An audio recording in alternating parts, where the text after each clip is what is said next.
link que você me mandou. No link. Não, vai lá no Instagram. Ó, eu cliquei no link que você me mandou. Instagram, professora Fernanda Lage, upcoming evento. Cliquei no link, só cliquei no link, não aparece nada. Aparece uma página do Instagram pra mim. Olha, as pessoas estão entrando. Fernanda Lage está ao vivo. Aí eu cliquei. Olá, boa tarde. Você tem uma notificação não vista. Agora você entrou. Boa tarde. Eu tô te vendo. Tudo bom? Boa tarde a todos, a você que está chegando agora no ao vivo e a você que está assistindo. Mas você consegue me ver? Não, eu não consigo. Questão da saúde. Boa tarde a todos vocês, a você que está me assistindo aqui no ao vivo e a você que está assistindo essa live gravada. Sejam todas muito bem-vindas e bem-vindos à nossa primeira live da série Saúde e Direito, com o título Desvendando o Direito à Saúde. Meu nome é Fernanda Lage, é um imenso prazer que eu estou sentindo por vocês estarem aqui. O nosso objetivo nessa live é promover uma discussão esclarecedora e profunda sobre o direito à saúde no Brasil. E vamos abordar temas relevantes e convidar pessoas renomadas nessa área, como é o caso de hoje. Hoje nós vamos explorar brevemente a história do direito à saúde no Brasil. Depois vamos falar sobre tutelas de urgência e judicialização da saúde, bem como vamos falar sobre o direito à saúde das pessoas com transtorno do espectro autista. Deixa eu falar aqui com as pessoas. Ana Paula, diretora, tudo bem? Doutora Denise das Neves, Rafa Dantas, Flagéia Fabiola Lage. Sejam todos muito bem-vindos e bem-vindos. Fiquem à vontade para postar suas perguntas aqui no chat, que ao final nós tentaremos responder a todas. Nós já recebemos perguntas antes também. Bom, como nós estávamos falando, eu vou apresentar a doutora Amanda Souza e a doutora Denise das Neves para participarem dessa live. É com imenso prazer que eu vos a convido. Deixa eu ver aqui, Amanda.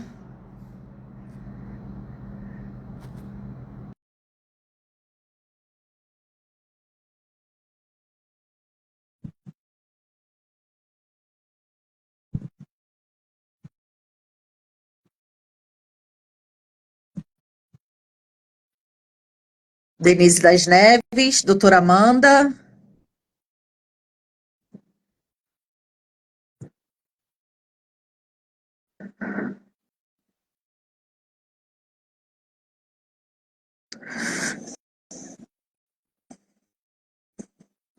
Eu estou falando aqui de Brasília, estou passando uns dias aqui visitando a nossa capital, aproveitando para estabelecer, né, reforçar a minha rede de trabalho, networking.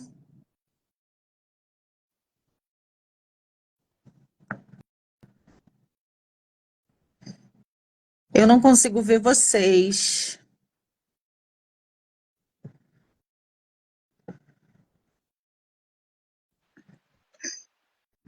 Eu não consigo ver vocês.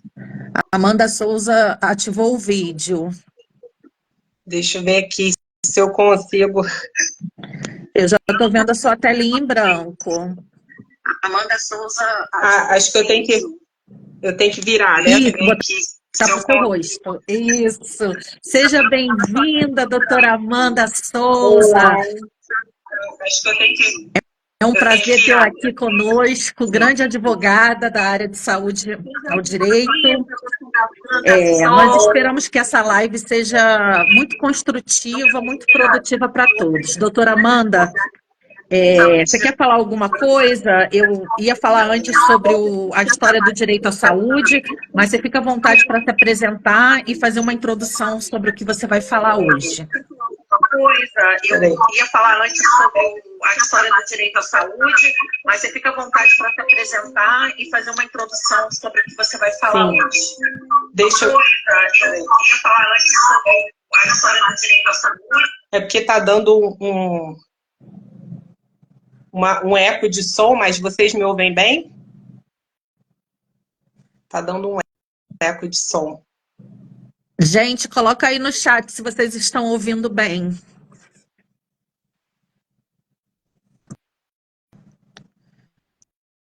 Tá dando para ouvir?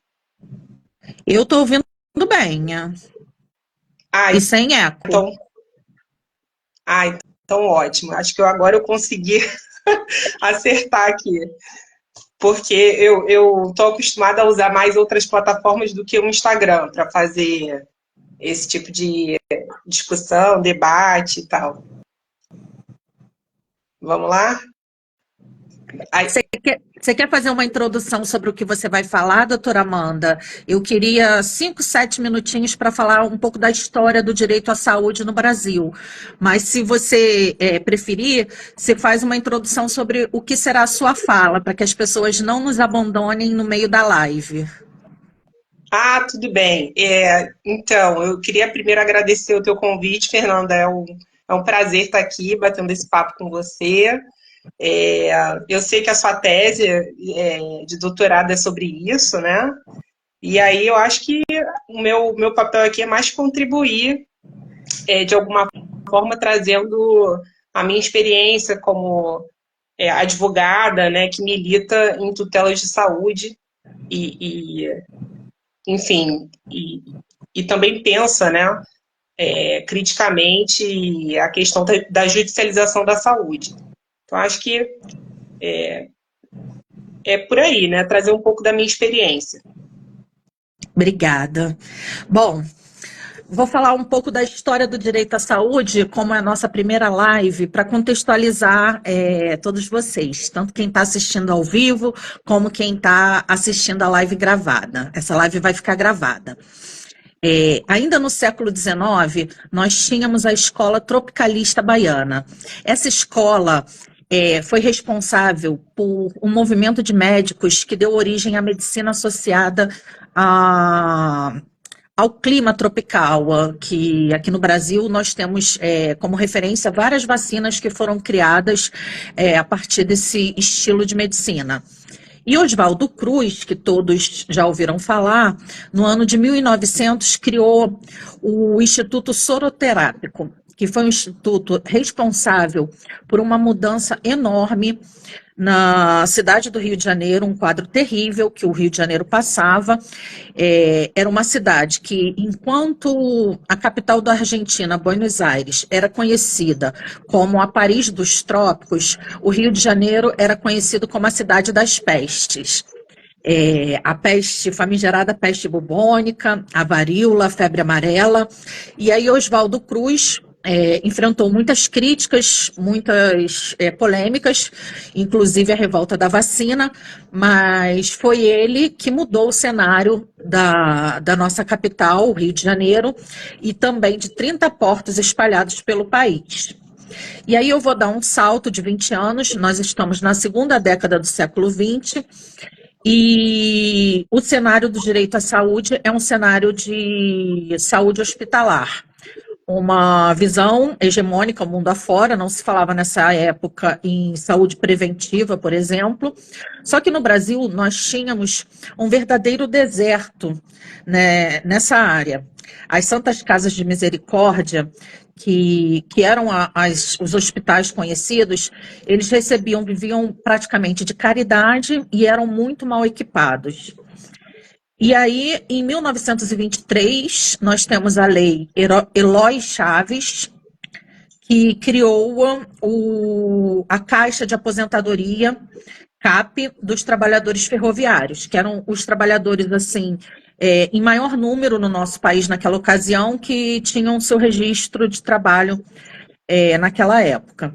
E aí, essa Caixa de Aposentadoria e Pensão, ela só cobria os trabalhadores e os seus familiares, não cobria o restante da população.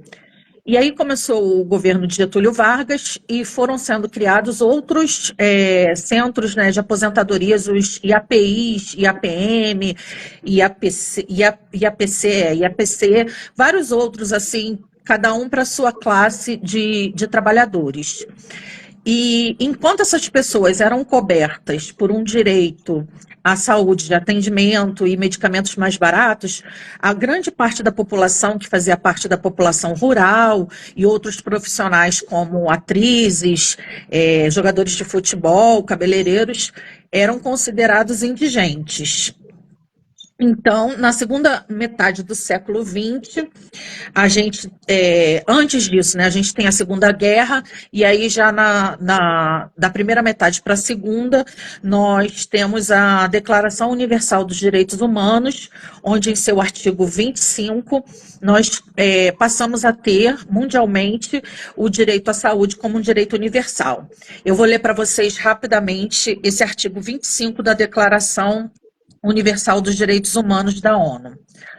Abre aspas, toda pessoa tem direito a um nível de vida suficiente para lhe assegurar e a sua família a saúde e o bem-estar, principalmente quanto à alimentação, ao vestuário, ao alojamento, à assistência médica e ainda quanto aos serviços sociais necessários, e tem direito também à segurança no desemprego, na doença, na invalidez, na viuvez, na velhice ou noutros casos de perda de meios de subsistência por circunstâncias independentes da sua vontade. Esse mesmo artigo também assegura que a maternidade e a infância têm direito à ajuda e assistência especiais. Todas as crianças nascidas dentro ou fora do matrimônio gozam da mesma proteção social. Ou seja, isso é um marco na história do direito à saúde, esse artigo da Declaração Universal dos Direitos Humanos da ONU, pois a partir daí nós temos o direito à saúde como um direito universal e de todos. Começa também, nessa mesma época, o estado de bem-estar social para muitos ou só de bem-estar para outros. Surgiu após a Segunda Guerra Mundial e nos países centrais, né, europeus da Europa Central, esse estado de fato ocorreu. Mas na década de 1970, mais precisamente junto às crises do petróleo, em 1972 e 1979, começou um movimento de desmonte do estado de bem-estar social, capitaneado por Margaret Thatcher, que foi líder no Reino Unido, e Ronald Reagan, que foi então presidente dos Estados Unidos. No Brasil, a formação desse estado de bem-estar se deu de forma diferente, como em todos os países da América Latina onde ele existiu. O que aconteceu? No estado de bem-estar social, ou estado de bem-estar brasileiro, ele passou a ser associado a um viés industrialista.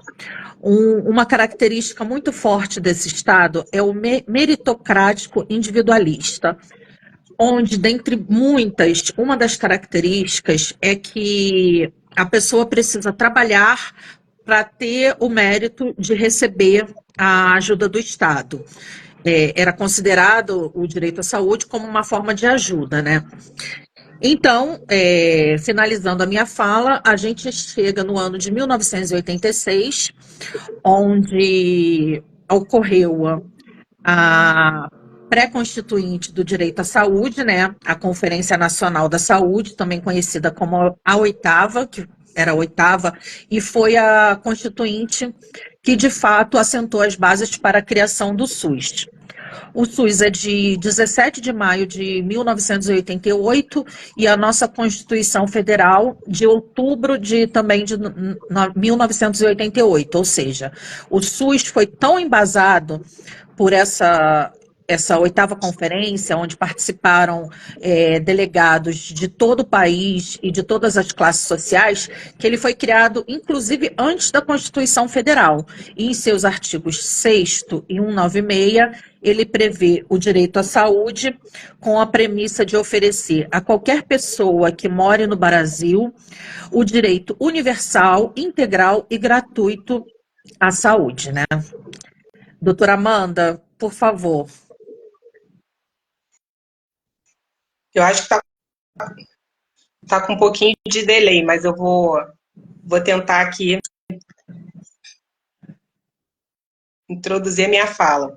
Então, Fernanda, é interessantíssimo o tema que você elegeu aí para o nosso bate-papo de hoje. É um tema super sensível, né, esse do SUS.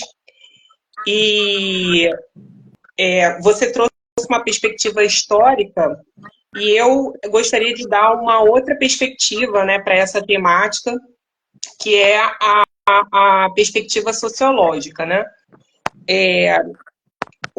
Na sociologia do professor Werneck Viana, e que inclusive veio a falecer, foi até noticiado no Jornal Nacional, né, o falecimento do nosso saudoso professor Werneck Viana, que formou tanta gente que a gente conhece, né?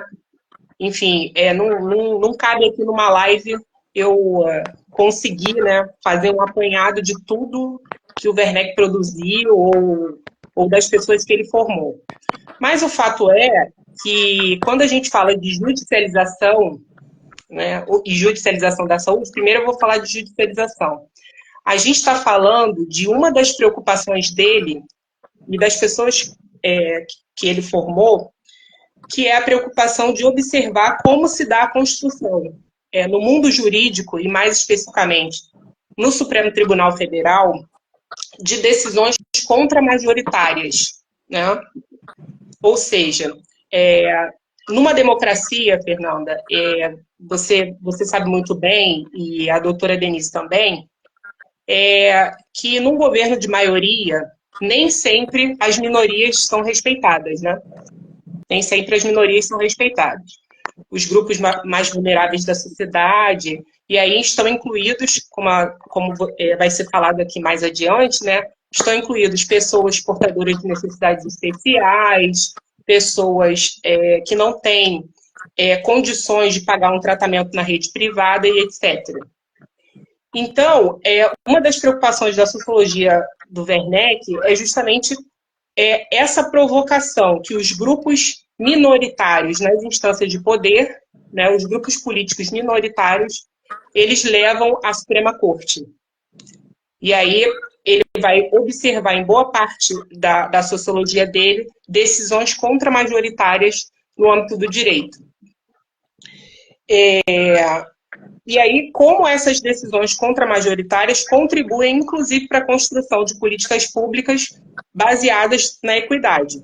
Né? Então, por exemplo, se a gente pensar, você deu o exemplo do SUS, que é um sistema que a tendência, né, o princípio que rege, vamos dizer assim, fortemente o SUS é o acesso universal à saúde por grande parte da população, ou seja, se procura cada vez mais democratizar o acesso à saúde.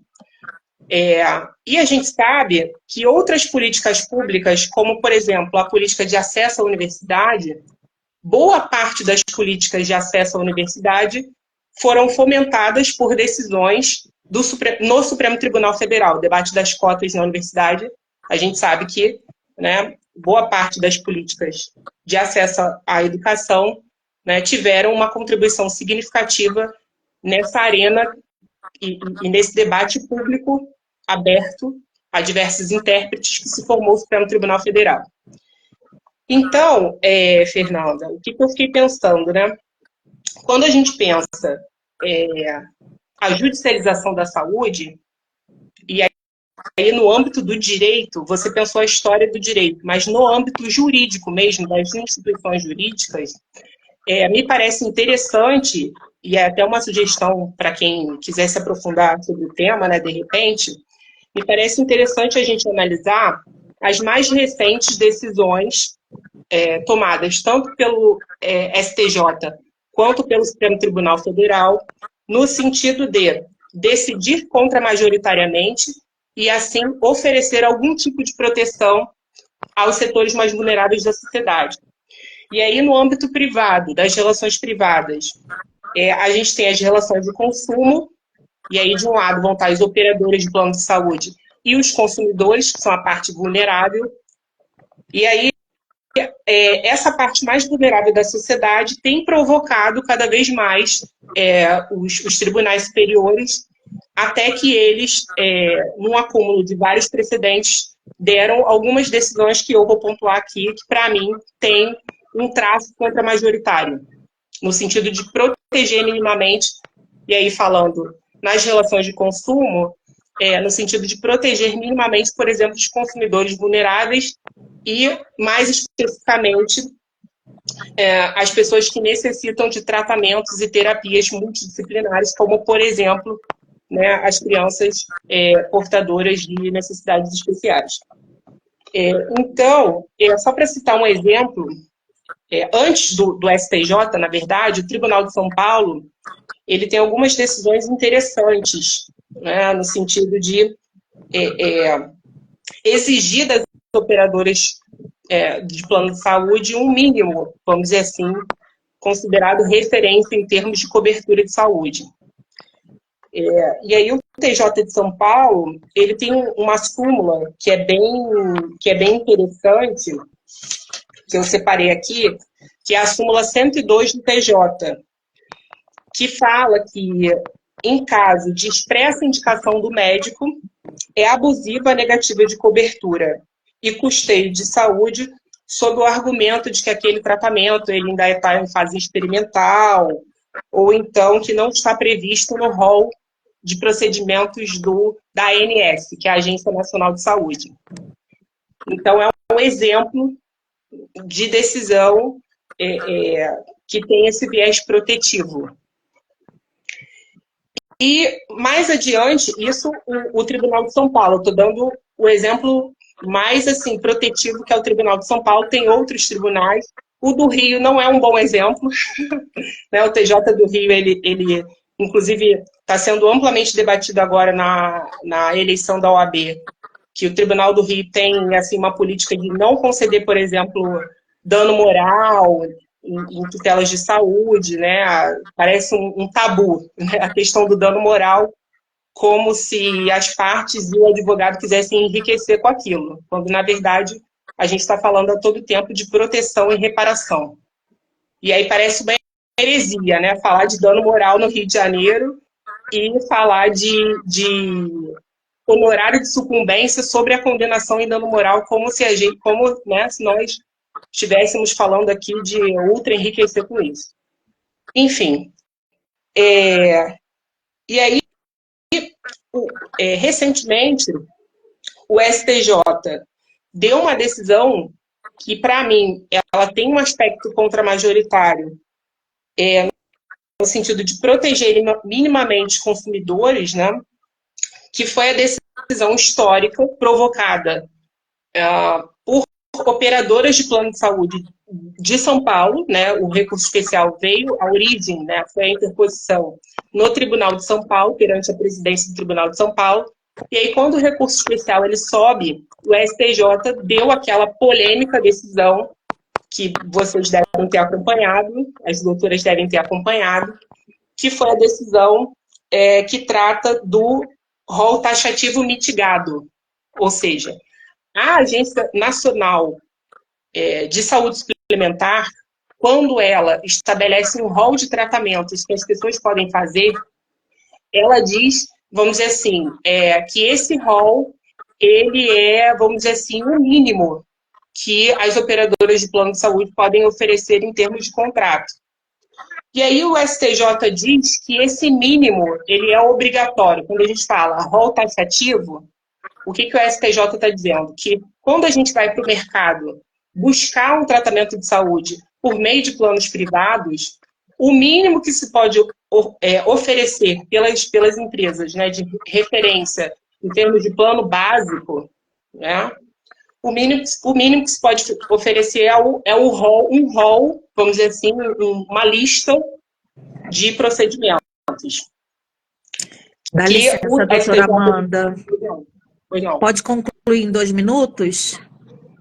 Vou concluir essa parte dos planos. Depois eu vou, mais à frente, vou dar espaço para a Denise falar, eu vou falar sobre... Vou concluir. Mais à frente eu vou falar sobre o SUS em âmbito público. Eu comecei pelo âmbito privado, que foi o que esteve mais na mídia, né? Depois eu vou falar do SUS propriamente nessa parte da judicialização da saúde em âmbito público. Só para finalizar, então, assim, o aspecto contramajoritário dessa decisão do STJ, do rol taxativo mitigado de procedimentos que tem que ser exigido das empresas operadoras de plano de saúde, é justamente isso, é que elas não podem oferecer aquém do mínimo. Por isso que se fala rol taxativo mitigado de procedimentos e tratamentos de saúde que tem que ser oferecido para as pessoas no geral. E mitigado por quê? Porque tem exceções. Quando o médico diz, olha, em nome da dignidade, em nome da vida, né, que é o bem mais precioso, jurídico, né, esse rol, esse mínimo comporta extensões, ou seja, pode ser oferecido mais do que o rol taxativo mínimo, e deve ser oferecido mais do que o rol taxativo mínimo. Então, assim, Fernanda, e aí isso gerou um debate, assim, uma reação, tanto por parte das empresas quanto por parte dos consumidores, né, porque a gente sempre quer mais em termos de saúde, né? Nós, consumidores, a gente sempre está buscando o que há de melhor em termos de qualidade terapêutica. E gerou uma reação das empresas, porque o rol mínimo do que se espera de um plano de saúde passou a ser o teto, vamos dizer assim. Né? As empresas consideraram o mínimo como teto. E do lado dos consumidores, das partes mais vulneráveis, das mães que estão buscando tratamento para os seus filhos portadores de necessidades especiais, veio a reação no sentido de que, olha, isso que o tribunal está dizendo que é o mínimo, para nós não é o mínimo, é apenas um exemplo, é uma referência. Porque, como a gente paga caro, né, como o mercado, essa mercantilização da saúde custa muito caro para nós, né? Isso para nós não pode ser o mínimo a ser oferecido, tem que ser mais. Então, em 2022, o STJ mudou a posição de novo.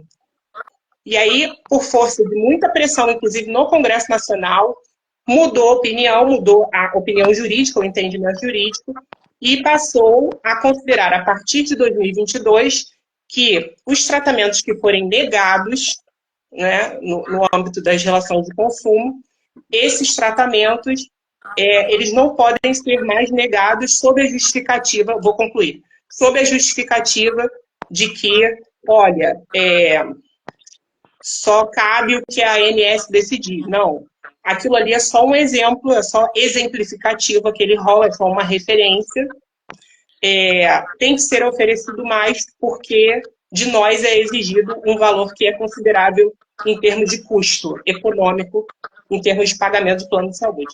E aí, contramajoritariamente, né, o STJ definiu que o rol de procedimentos que a ANS estabelece como básico, plano básico de saúde, na verdade, ele é meramente exemplificativo a partir de 2022. E aí nós, consumidores vulneráveis, podemos exigir mais. Né? Então, eu queria iniciar minha fala falando sobre isso, em termos de judicialização da saúde, e estou aberta aí para perguntas.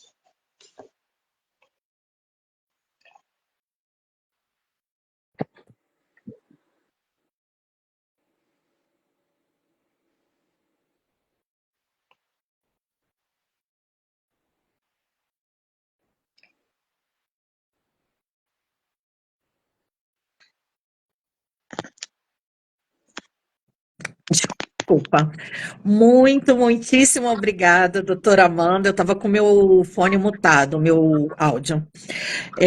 Com essa fala tão rica em conhecimento e atualizada, né, com as notícias atuais.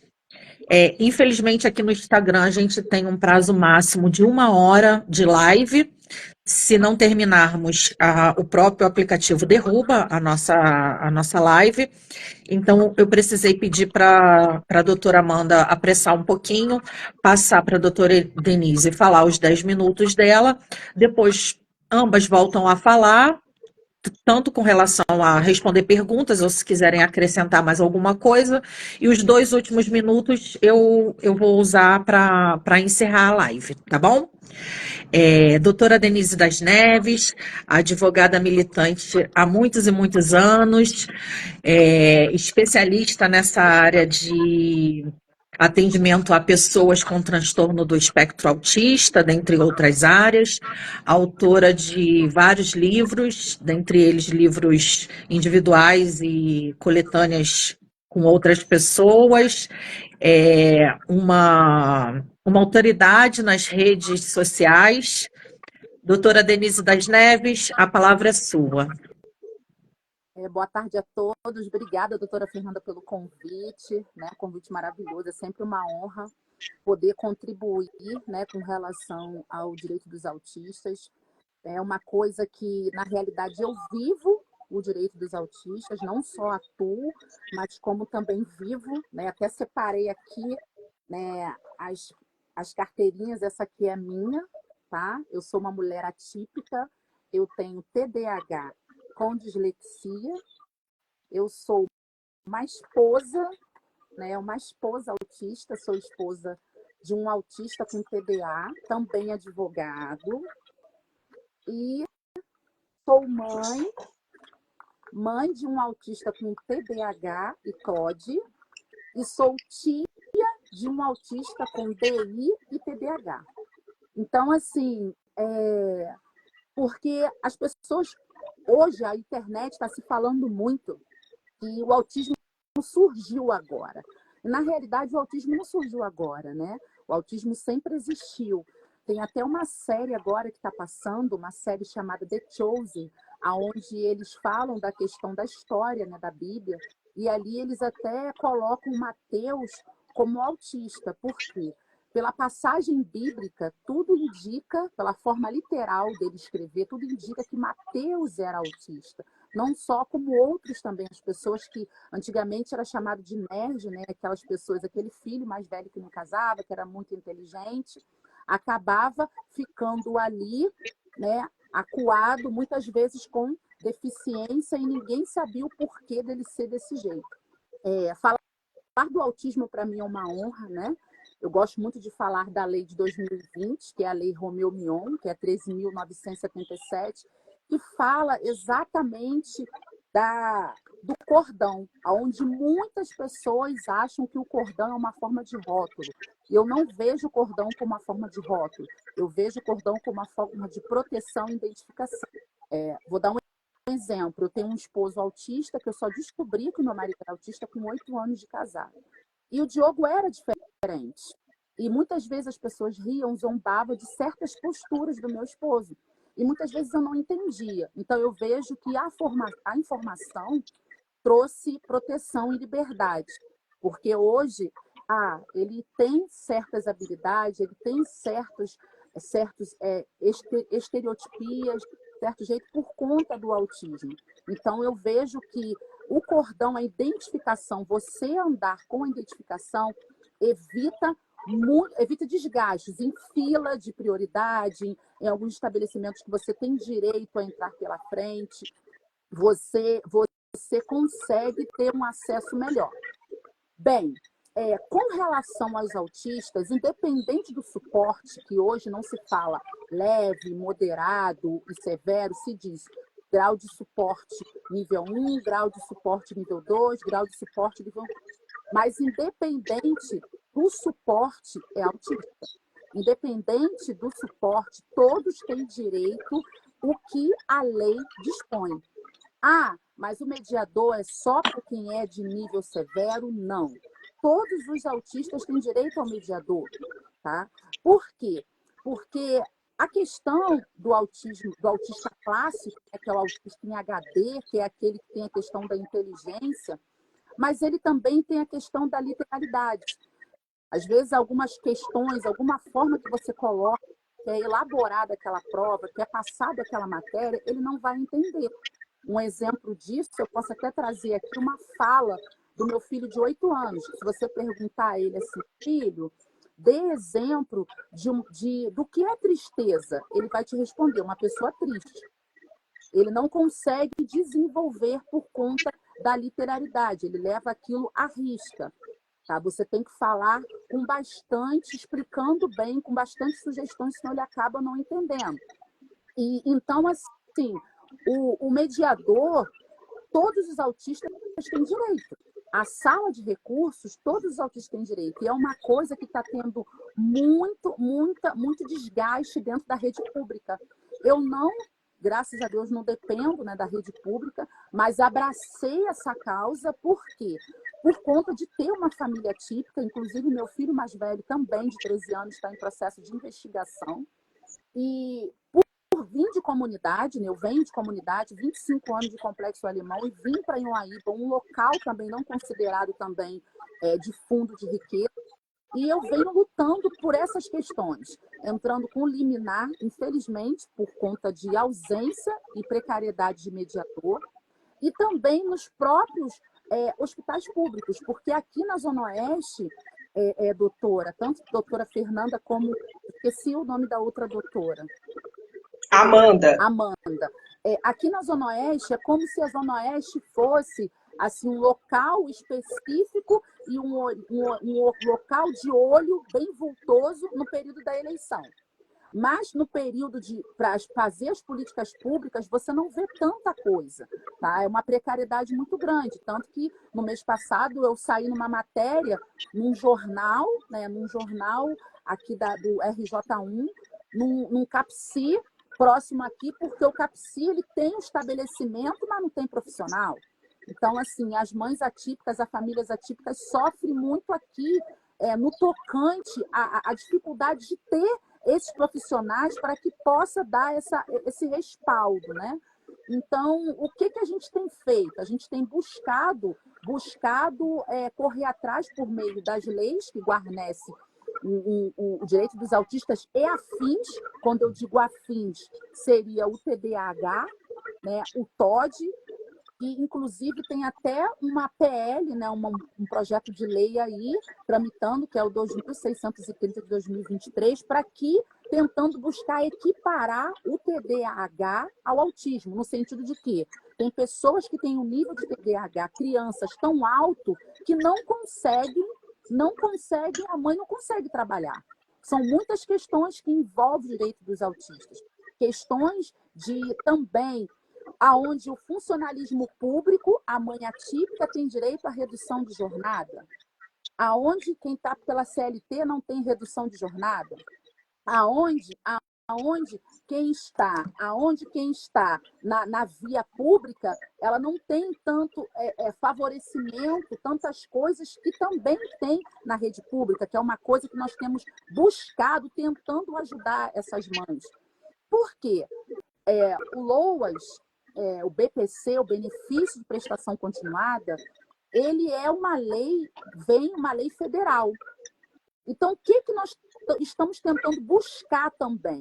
Para que essa pessoa que receba o BPC, que tem um filho atípico, essa mãe possa, pelo menos, trabalhar num local onde ela receba pelo menos um salário, ou um salário e meio, ou até 2 salários. Por quê? Porque a mãe atípica que recebe o BPC LOAS, ela não pode trabalhar, ela não pode ter a sua CPPS anotada. Só que aí, muitas são mães solo, porque geralmente o pai, quando descobre que tem um filho atípico, abandona não só fisicamente, como financeiramente, não quer saber. Essa mãe solo, muitas vezes, não tem onde morar, tem que pagar aluguel, tem que sobreviver, tudo com dinheiro desse BPC LOAS, de R$ 1.400. Então, são políticas que eu venho, doutora Fernanda, discutindo e falando com relação a isso. Por quê? Porque as pessoas que não conhecem a realidade de uma mãe atípica, eu digo mãe atípica, não só uma mãe de filho autista, mas uma mãe de um filho deficiente que precisa de ter um acompanhamento, acha que a mãe que recebe o BPC LOAS, não, a mulher quer viver só daquilo de assistência. Gente, o BPC LOAS não dá para nada. Não dá para nada. Até porque, assim, você vai na clínica da família hoje, não tem psiquiatra. Não tem psiquiatra. E, infelizmente, tem muitos médicos se aproveitando do momento autismo para poder colocar o valor de laudo vultoso. Então, eu hoje levanto, abracei essa bandeira dos direitos autistas e afins. Tem um projeto, né, que seria a Fundação ou ONG Raimunda das Neves, que vai ser levantado aqui atrás da minha casa, onde eu já tenho um terreno, mas preciso também de ter recursos para poder levantar. E eu fico muito triste porque a Fernanda me conhece, a Fernanda conhece a minha origem, ela sabe que eu brigo, ela conhece já a minha pegada, ela sabe que eu brigo, ela sabe que eu tenho TDAH nível 3, eu não tenho filtro, mas costumo dizer, eu não vou ser a próxima Mary Ellen, porque eu vou viver mais do que Sara ainda para brigar por muitas mães atípicas, inclusive pelo direito dos negros, porque a maioria das mães atípicas que enfrentam dificuldades são mães atípicas, periféricas, negras, que tiveram que subir o morro assim como eu, por conta da falsa liberdade. Então, assim, eu fico triste porque essas políticas públicas da rede pública não se estendem aqui à Zona Oeste. E a Zona Oeste, onde eu estou, é um subbairro de Campo Grande. Campo Grande é o maior bairro do Brasil, onde todos vêm aqui pedir voto, estamos no momento de eleição, mas pouco se faz com relação às políticas públicas, no sentido de hospital, no sentido de escola, para que essas mães possam ter um suporte maior. Esse é um pouquinho da minha Doutora Denise, Fernanda. doutora Denise, você encerrou? Não, eu parei porque eu sei que eu falo muito, Fernanda. E eu Tá, sei que tem tempo. eu vou dar mais 5 minutos para a doutora Amanda. Ela já tem uma resposta para dar, né, ao vivo, de uma pergunta que chegou antecipada. É a primeira vez que eu estou fazendo live no Instagram, então eu não vi passar nenhuma pergunta. Se tiver passado, vocês me ajudem. Eu quero fazer uma pergunta também depois para a doutora Denise. 5 minutos para a doutora Amanda, 5 minutos para a doutora Denise e depois a gente encerra. Doutora Amanda, a palavra é sua. Oi, qual que é a pergunta? A pergunta foi de uma seguidora que é autista, inclusive, está com sérios problemas de saúde relacionado à neoplasia, mas não consegue sequer ter o diagnóstico pelo SUS. Sim. O que fazer? Ela pergunta, o que fazer? Por onde eu devo começar? Bom, a gente estava conversando, né, Fernanda, que no caso dela, talvez, é claro que a gente não tem uma resposta pronta, né? Mas, assim, no caso dela, talvez seja positivo ela procurar uma emergência de um hospital universitário. Normalmente, os hospitais universitários, eles para esse primeiro atendimento, para conseguir um laudo médico, eles têm, assim, vamos dizer assim, uma rede de acolhimento boa, né? Então, a gente estava conversando sobre isso, que talvez, no caso dela, procurar um hospital universitário para um primeiro atendimento, para emergência, para conseguir um laudo, seja uma solução. Né? Uma hipótese, eu vou marcar com ela o atendimento ainda, enfim. Mas eu queria pontuar, assim, que não deu tempo de eu falar inicialmente, sobre essa questão das pessoas que buscam tutela de saúde. Eu falei dos planos de saúde, que são as relações privadas de consumo, mas não deu tempo de eu falar sobre essas tutelas de urgência judiciais de pessoas que buscam um tratamento de qualidade só que pela rede pública.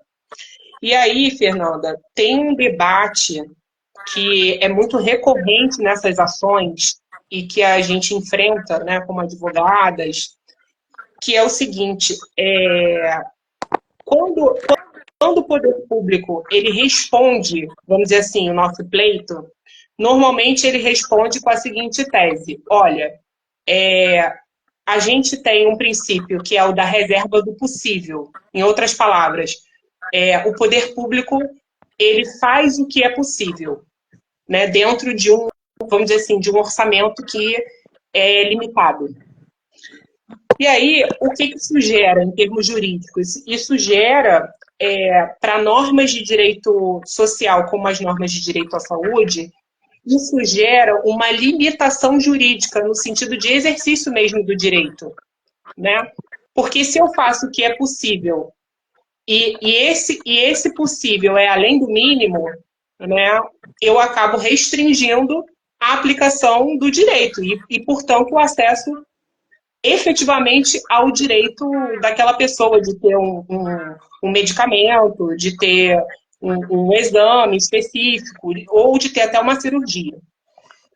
E aí, o que eu percebo? Que esses entes públicos, e aí eu não estou falando de nenhum ente específico, até porque o SUS ele é gerido pelas três esferas, né? Pegando União, Estado e município. É tripartite, né? O nosso sistema público de saúde, o SUS. Ele é gerido tripartitemente.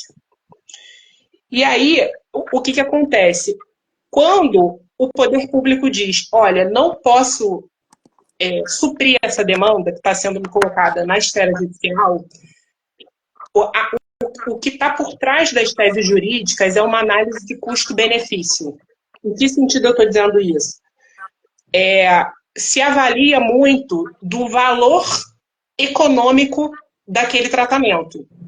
Então, por exemplo, outro dia eu peguei uma causa de uma senhora, já idosa, com um tipo específico de câncer, que o medicamento dela custa no mercado farmacêutico R$20 mil por mês. Uma caixa do remédio. E aí o poder público vem, eu já esperava, né, pelo valor mesmo do remédio, eu estou dando um caso extremado, tá? Mas tem outros casos de medicação que custam menos do ponto de vista econômico e ainda assim... Oi, tá me ouvindo? Tô.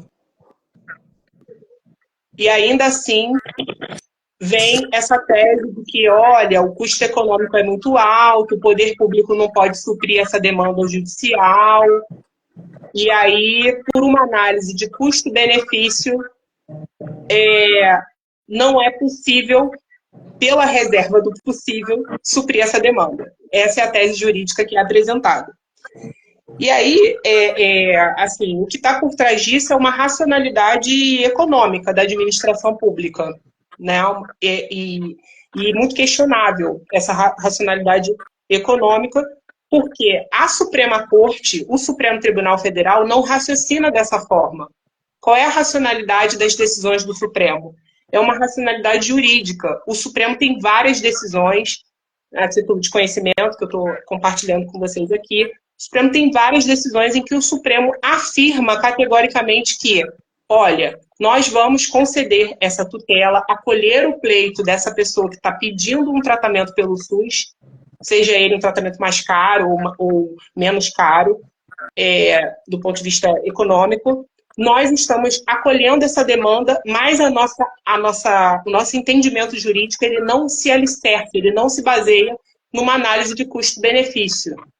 Né? Não é disso que se trata. O Supremo Tribunal Federal, ele normalmente se baseia em outros princípios, né? Dignidade humana, no princípio da solidariedade entre os entes públicos. Então, se não é a União que pode custear determinado tratamento, que seja o Estado, se não é o Estado, que seja o município. E é por isso que o Supremo Tribunal entende, reforçando esse papel integrado do SUS e também a democratização do acesso à saúde, vou terminar. E é por isso que o Supremo Tribunal, ele, a todo momento, reafirma, né, esse caráter integrado do SUS. Então, não é uma análise de custo-benefício. Se aquele tratamento é um pouco mais custoso para a União, que seja o Estado. Se é custoso para o Estado, que seja o município, mas que, de alguma forma, se garanta para aquele cidadão, para aquela pessoa humana, que, de alguma forma, se garanta o acolhimento e o tratamento de saúde necessário, a dignidade necessária. Então, assim, é só para pontuar, e aí é uma decisão do Supremo contra-majoritária, né? Porque vai vamos dizer assim, contra um entendimento majoritário, inclusive no Congresso Nacional, de limitar orçamento, teto de gasto, ajuste fiscal, né? Isso é o que está na maioria política, né? É o que diz a maioria política, vamos dizer assim, nas instituições políticas como o Congresso Nacional. Quando o Supremo ele bate o martelo e dá a decisão contra a majoritária dizendo que, olha, não se trata de análise de custo-benefício e limitação orçamentária, nós estamos aqui falando de um sistema tripartite que tem que funcionar, né? Nem que seja distribuindo responsabilidades que são solidárias, nós estamos fazendo uma análise jurídica, tendo como, vamos dizer assim, principal fundamento, né, tanto a democratização do acesso universal à saúde, quanto a efetividade e promoção da dignidade humana. Muito obrigada, doutora Amanda, por todas essas informações. Vou passar a palavra, sem mais delongas, para a doutora Denise, que terá 5 minutos para concluir a sua fala. Eu concluo, né, porque eu sei que é um assunto muito vasto, né? Mas deixo aí, inúmeras são as leis, né, que abrangem o direito dos autistas, né, a 13.370 de 2016, que reduz a jornada de trabalho de mães atípicas, mas que são concursadas. Então, assim, eu estou brigando para que a CLT também tenha essa redução, porque as mães atípicas também precisam, embora tenha essa questão do empregador, né? Tem a Lei 8.999, de 94, que gera gratuidade de transporte interestaduais com filhos autistas.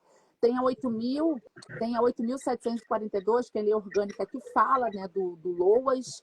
Tem a 7.611, de 2011, que dispõe sobre educação especial, atendimento especializado dentro das escolas.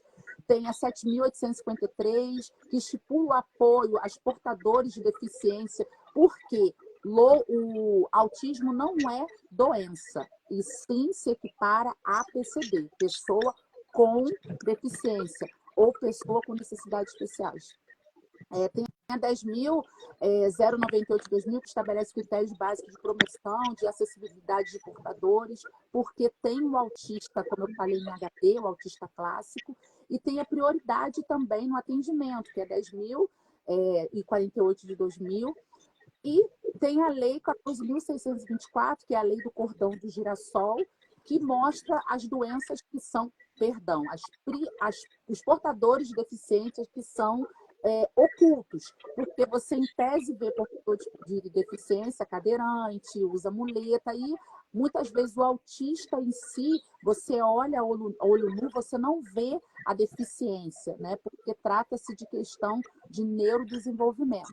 E eu queria ressaltar uma coisa, às vezes, muitas falas das pessoas que olham e falam assim, o autista em HD, o autista clássico, que é aquele que tem a questão da inteligência, considerando que nem todos os autistas têm a questão da inteligência, porque tem um autista também regressivo, que é aquele que acorda um belo dia e esqueceu de tudo do que aprendeu, inclusive de quem ele é, que é o autismo regressivo.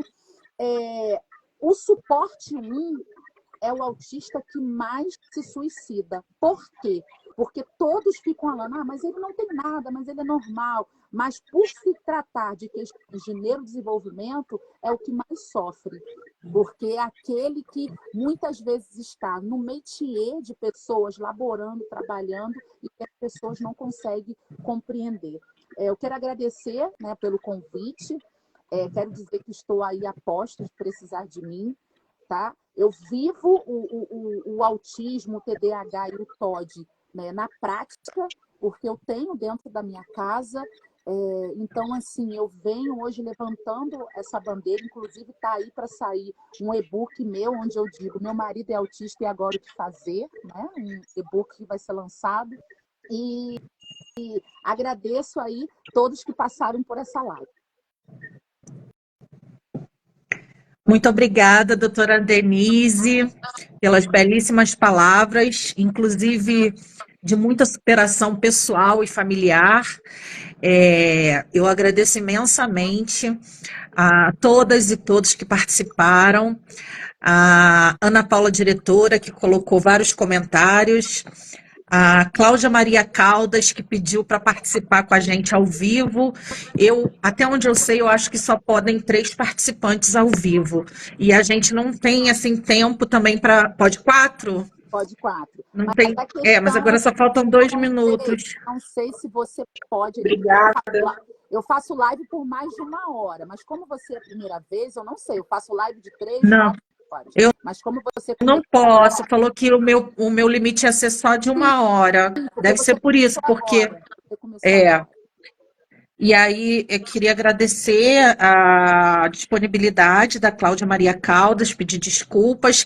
Queria agradecer a Flageia Fabiola, que se colocou à disposição. Anota o contato dela, doutora Denise, e demais que estejam interessados.